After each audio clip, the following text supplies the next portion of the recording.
Hi, I'm Rahel Philipose, and you are listening to Three Things, the Indian Express news show. This week on the show, we've been taking a look at the year gone by and talking about the biggest events of 2023.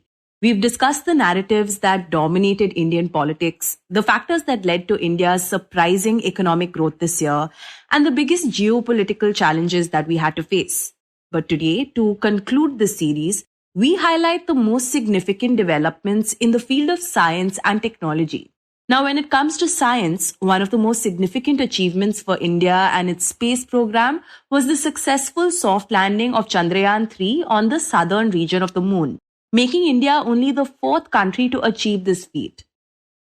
धीरे धीरे lander की वेगमान को कम किया जा रहा है और हम अब लगभग 50 मीटर से भी कम आ चुके हैं। जी हाँ, आप अपनी स्क्रीन पे देख सकते हैं कि हम lander module. People are applauding. Let us all wait to hear from the Secretary Department of Space and Chairman ISRO, Shri S. Somnath. Lander module पूरी तरह से सेफली और सॉफ्टली चंद्रमा के सतह पे लैंड हो चुका है। All eyes across the country were glued to the updates on the 23rd of August 2023, which marked one of the proudest moments for the Indian Space Research Organization. When we spoke to the Indian Express's deputy editor Amitab Sinha, he told us that this achievement was noteworthy, especially considering that it was our third attempt. In our second attempt, if you remember, we had attempted a moon landing with Chandrayaan-2 in 2019, and we came agonizingly close to it, but it failed in the last few moments. So because of that, Chandrayaan-3 became all the more sweeter when it finally landed on the moon. So undoubtedly one of the biggest achievements, not just for this year, but also for the Indian space program itself. I think it's one major, very big milestone. Amitabh says that it's often argued that this is not that big of an achievement because the USA and the former USSR accomplished this back in the 60s and 70s. But he argues that this is not the right way to look at it.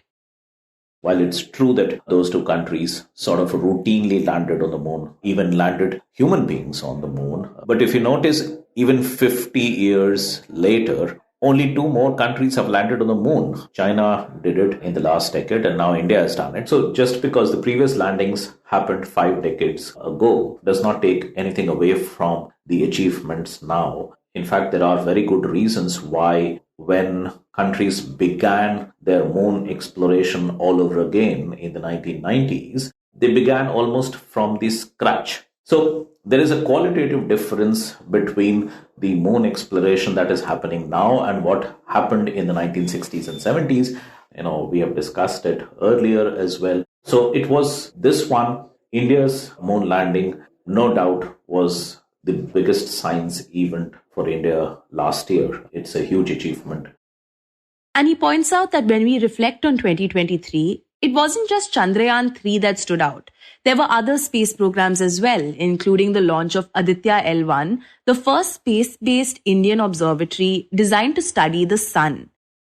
Congratulations. The Aditya L1 spacecraft has been injected in an elliptical orbit of 235 by 19,500 kilometers, which is intended very precisely by the PSLV, very unique mission mode here, with the upper stage of the PSLV taking 2 burn sequence for injecting the primary satellite for the first time.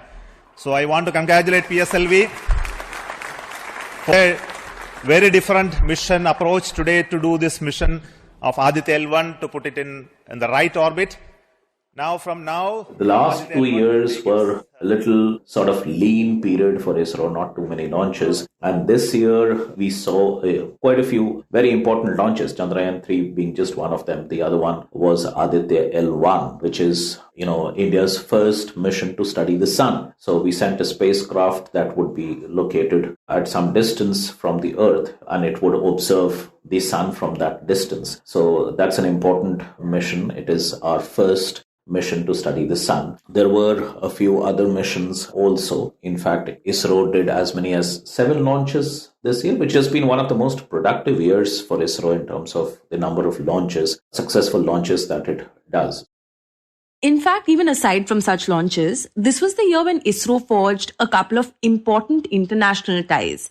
And Amitabh says that this makes sense considering that ISRO has now built very high expertise in certain areas.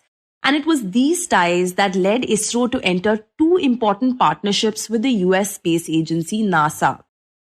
One of them, in fact, is about sending an Indian astronaut on the International Space Station that is operated by NASA. And you would recall, no Indian has been in space in the last 40 years. The first and the only Indian in space went there way back in the early 1980s, Rakesh Sharma. And after that, we have not sent anyone into space. The first one was scheduled to go on the Gaganyaan mission. That is India's human space flight mission, originally scheduled for 2022, but the COVID disruption has delayed it. Gaganyaan mission is now scheduled to go only in 2025. And you would also recall that, we had trained 4 astronauts, prepared them for the flight, the Gaganyaan flight. And the select candidate astronauts, they have already completed their training. So most likely, before they go on the Gaganyaan, one of them is probably likely to go to International Space Station thanks to this agreement between ISRO and NASA. And that mission is supposed to happen this year itself. So India's first astronaut in the last 40 years would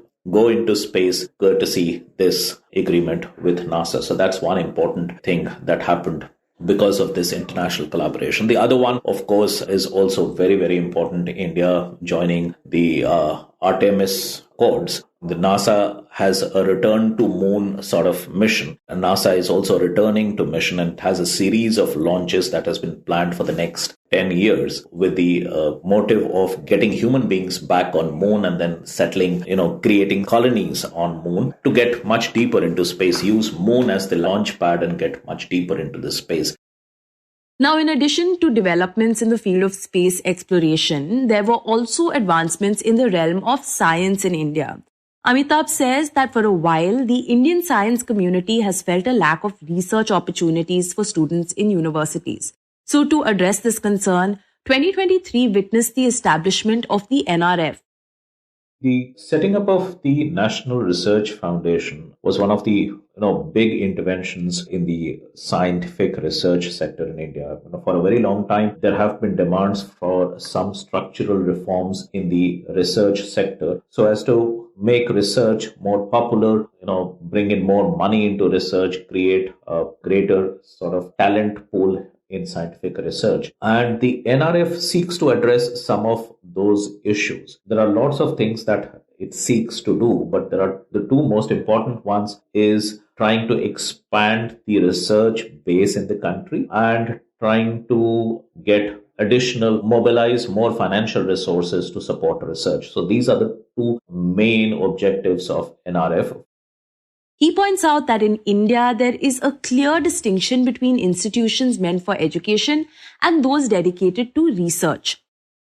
And globally, that's not the way things have worked. In most of the countries with advanced scientific capabilities, universities are the drivers of scientific research. Universities are the places where most of the scientific research also happens. And in India, there has been very little or no research happening in the universities. And for a very long time, scientists had been making the case that, look, we need to build research capabilities in our universities to build better and greater talent pools. Also, make education much more worthwhile and meaningful for students. So there has been scientists and other educationists also have been asking for this kind of an intervention for a very long time. So that's one key objective of NRF. And besides the need for this intervention, Amitabh says that whenever the topic of research arises, the matter of funding is inevitably discussed. Research and development are time-consuming but are fundamental aspects of science and cannot be pursued without the proper mobilization of funds. However, despite this, funding for scientific research in the country has been inadequate in many ways. We spend just about 0.65% of our GDP on research and development activities, which is way below the global average. And over the years, the stated objective of the government is to take this to about 2% of the GDP, but we have never even crossed 1%. And there are other countries, Israel, for example, who devote 4%, 5%, or even more on scientific research. So the idea was to generate more financial resources for research and development, maybe through from private sources as well. So that is one of the other main objective of NRF, to raise additional financial resources for research. There are a lot of other things also which it is meant to do, but the two primary things, as I said, is to expand the research base, develop capabilities in the universities, in the colleges, and two, mobilize more additional funding resources for scientific research. While looking back at 2023, Amitabh also highlights India's research in the North and South poles. He says India has maintained its scientific presence at the opposite ends of the globe since the early 80s, with 3 permanent stations, 2 operational stations in the Antarctic and 1 station in the Arctic. 2 developments that happened was the Arctic station was not operational during the winter time, because of the harsh conditions. It used to operate only in the summer season. So now the government has decided to make it operational throughout the year. So we'll have researchers going to the Arctic station throughout the year. In the Antarctic, one of the 2 existing operational stations was getting old and needed to be discarded and replaced with a new one. So that has been decided. So we have decided to set up another station in Antarctic, the 4th overall, but eventually we'll have 2 operational. And this will be quite close to one of the existing ones that it is meant to replace. So that's the other development that happened in the Antarctic. So we send our missions to an Antarctic fairly regularly and carry out a range of experiments there. So these 2 interesting developments happened in December last year. Looking ahead, he says that 2024 should prove to be an exciting year as well. This includes the launch of several space programs and witnessing the initial phases of how the NRF will operate. In 2024, people who get excited with space missions, they have a lot of things to look forward to this year as well. We started the new year with a successful launch, ExpoSat, but that's just the beginning. ISRO has lined up there are several important missions that would be launched this year. One of those happens to be the launch of very long-awaited, very keenly awaited joint ISRO and NASA mission that is called NISAR, NISAR. Basically, it stands for NASA ISRO Synthetic Aperture Radar Satellite.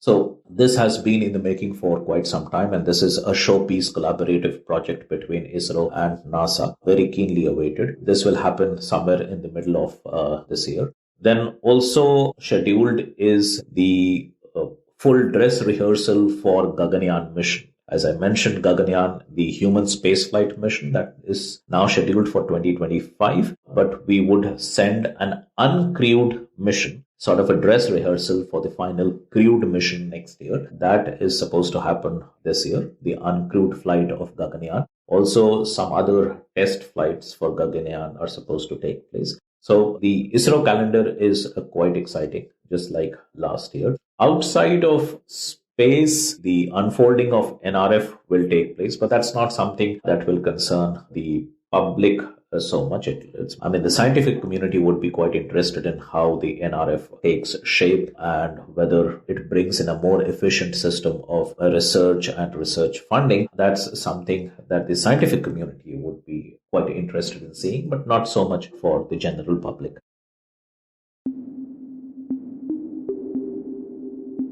Now, so far we've talked about the Chandrayaan-3 landing, the formation of the NRF, India's research in the poles, and projects we can look forward to in 2024.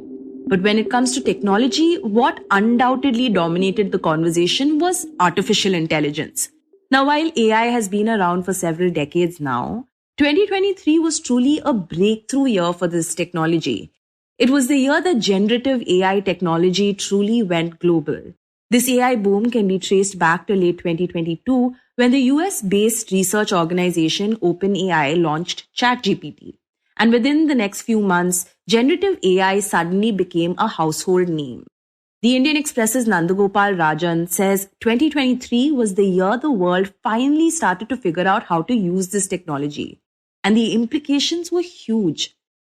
What really stood out is what came after this. When millions of people are using AI, and that creates so many new permutation combination of what can be done. And when that happens, what comes out of it as the result was the really mind-blowing thing, right? That you could look at data in a completely different way. You could look at coding in a completely different way. People who don't have tech knowledge can now do tech. People who don't have business knowledge can now do business plans. So it's actually supercharging a lot of things people do. And the other very interesting thing is that AI is bringing in product cycles which are so fast because, again, it's supercharging a lot of things, right? It's like a lot of steroids going into what you are doing, and it is also learning in the process. So it's getting faster. So what it did really fast last time, it's going to do much faster the next time. And I've written about it, is that AI is like this giant organism that is leeching on the human collective intelligence gathered over many millennia. And we have never had anything like that. So literally, if you look at it, AI has read through everything that we have ever written. And nobody has done that before.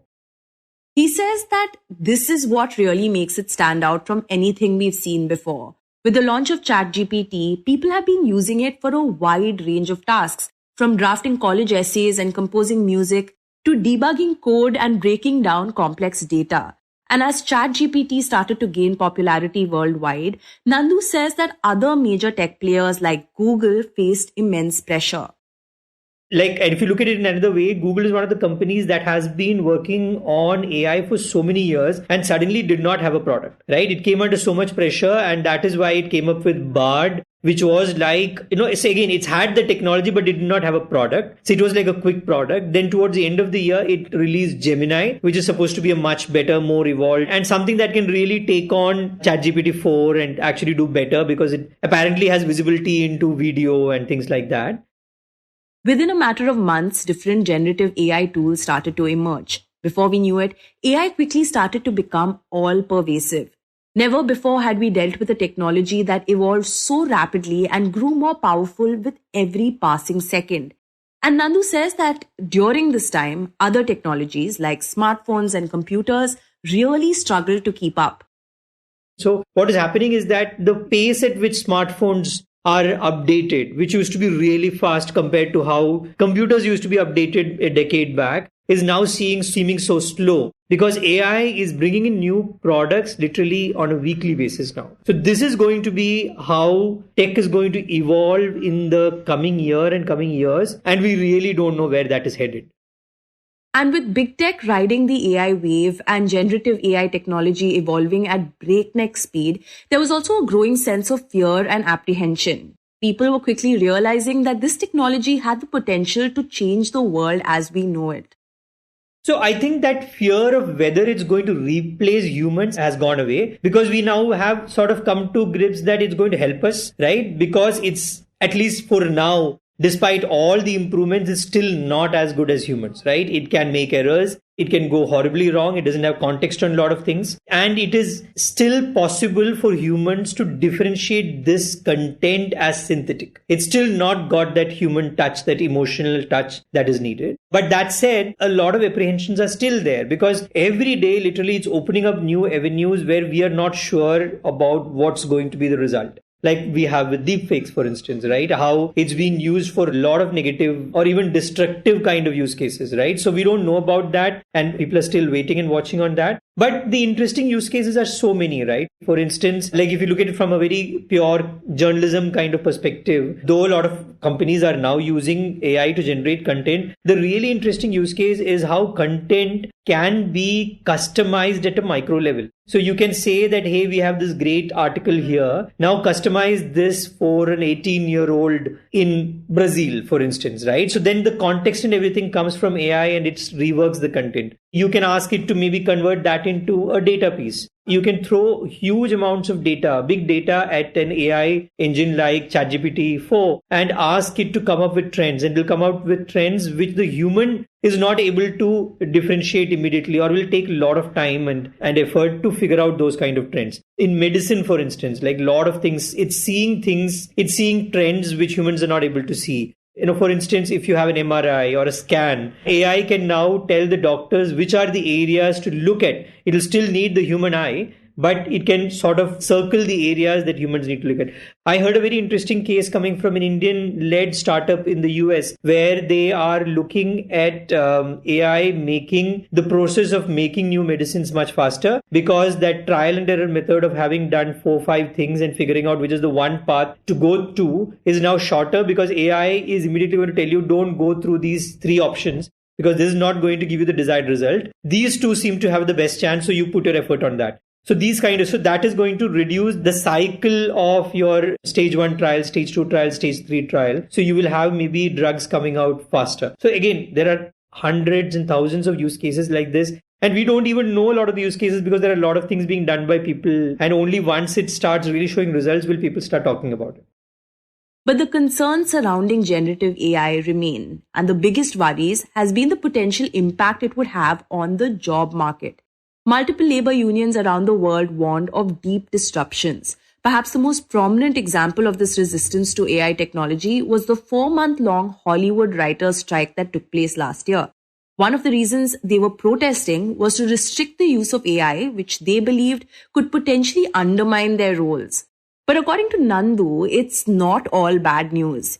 He says using AI in many cases frees up time for human beings to focus on other tasks. So how I'm seeing is that a lot of things that we do now, AI can do better, which means we will have to figure out better things to do. And there will be maybe some streams which will be better done by AI. And one place that I've seen this do very well, like AI become better than humans. And I don't know whether it's because of the kind of data it's been trained on, is marketing. It does a superb job of any kind of marketing, from creating social media posts to just telling you how to have a campaign about something or how to create a newsletter. It does really well. And again, that is maybe some place where you really don't need a lot of human intervention, right? So I would think there are a lot of places where, and this Hollywood example that you gave, right? Because fiction is in a way an open-ended thing, right? It doesn't really have to stick to fact. And with the entire conversation we are having about hallucination. Hallucinations may be a great feature to have if you're a script writer, if you can hallucinate. The hallucinations Nandu just referred to occur when an AI model generates false or illogical information as if it were true. So where like a lot of fictional kind of writing is needed, which again sort of helps you with marketing too, it works very well. It is open-ended. When it's unfettered by the limitations of what you can do, then it's very good. And Nandu says that since such hallucinations occur pretty frequently, a certain amount of human intervention is still required while using this kind of technology.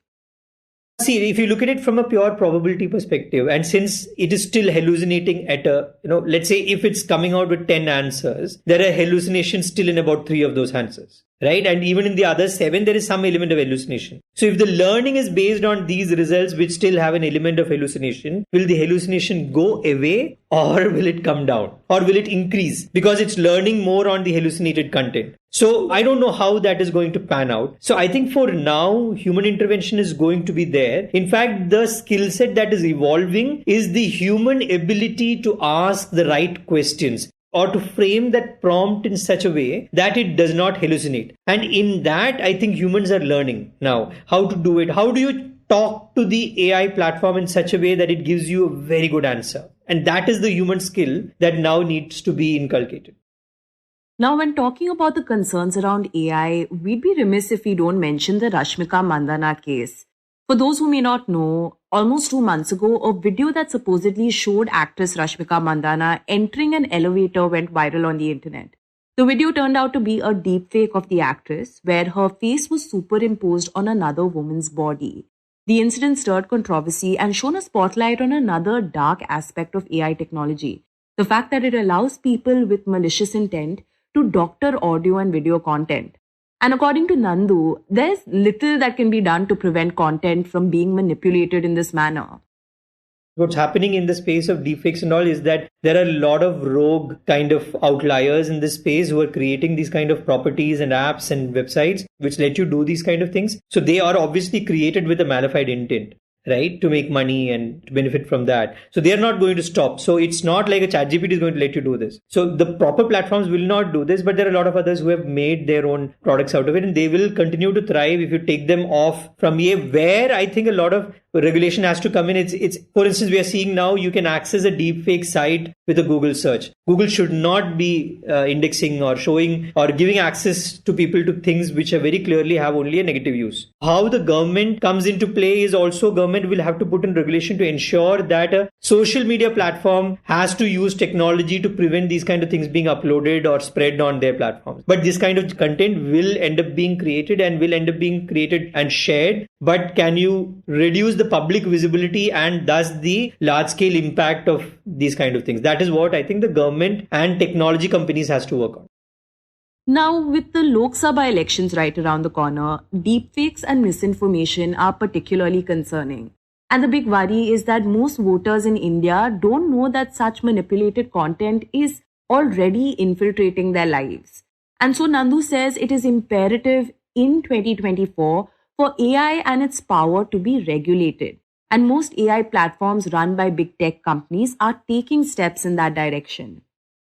So I have used the pre-launch version of some of these platforms, and they were much more powerful than the launch versions that are available now. So there is a lot of regulation that's happening, and you will often end up with answers to prompts saying that this is not something we want to do. For instance, like on ChatGPT, you can now create images. But you cannot create images of specific people, right? So it will not create images of specific people. You can ask it to create an image of a historical figure which has not been photographed. Right. So you can ask it for, like, let's say an image of Ram. And I'm sure a lot of people have seen these kind of images during the new year and all of that. But it will not give you an image of, let's say, a specific person who's alive now. Right. So it has put in a lot of restrictions like this. And there are a lot of restrictions on, you cannot ask it to create, to come up with a negative suggestion on something. And there are lots of these things. And again, it's learning, and a lot of the self-regulation will happen. And it has happened. He says in 2024, artificial intelligence will continue to learn its way into newer things. It'll get better and faster and will permeate our lives even more. So AI is already coming into a lot of things, right? A lot of us have access to maybe AI, which is already baked into your Gmail, which can write a reply for you if needed, right? And come to look at it, if you're somebody who gets a lot of mail and you just need a, acceptance kind of a reply, it can do that in one click, right? So these kind of things are already there. It's going to come into a lot of hardware. Like the Google Pixel 8 Pro is actually the first phone which is using it. Yeah, but you will see that happening. In fact, AI is not new to smartphones, but AI will start dictating a lot of things inside smartphones on how to use the battery, on what camera to use in a certain condition, how it reacts to content that is coming to you. So these kind of things. For instance, like, let's say it understands that you are not a native English reader or speaker. It can start translating content into your language automatically. Now, so there again, we don't know a lot of these use cases. The other big thing is that AI is already, I think the next big thing that people are working on is to do it on device, which means it doesn't need to be online to give you suggestions, right? So a lot of LLMs are going to be, LLM as in large language models, are going to be run on device, which means even without it being connected to the network, it's going to give you suggestions, it's going to give you answers, it's going to do a lot of optimization on device. So you will see these kind of devices this year itself in laptops, in smartphones. And you will also have the human AI pin, which I think was the most innovative device of last year, which is basically an AI-led device which you plug on to yourself and which gives you a lot of answers and it does a lot of work for you. It sees, it reacts, all of that. So you will see AI-led devices coming up. So we are hearing that OpenAI is also working on a product like that. It could be a game changer. It could be the post-smartphone technology that we have been waiting for. You were listening to 3 Things by the Indian Express. Today's show was edited and mixed by Suresh Pawar. It was written and produced by me, Rahel, Philipose, Niharika, Nanda, and Shashank Bhargava. If you like the show, then do subscribe to us wherever you get your podcasts. You can also recommend the show to someone who you think will like it. Share it with a friend or someone in your family. It's the best way for people to get to know about us. You can also tweet us at Express Podcasts and write to us at podcast@indianexpress.com.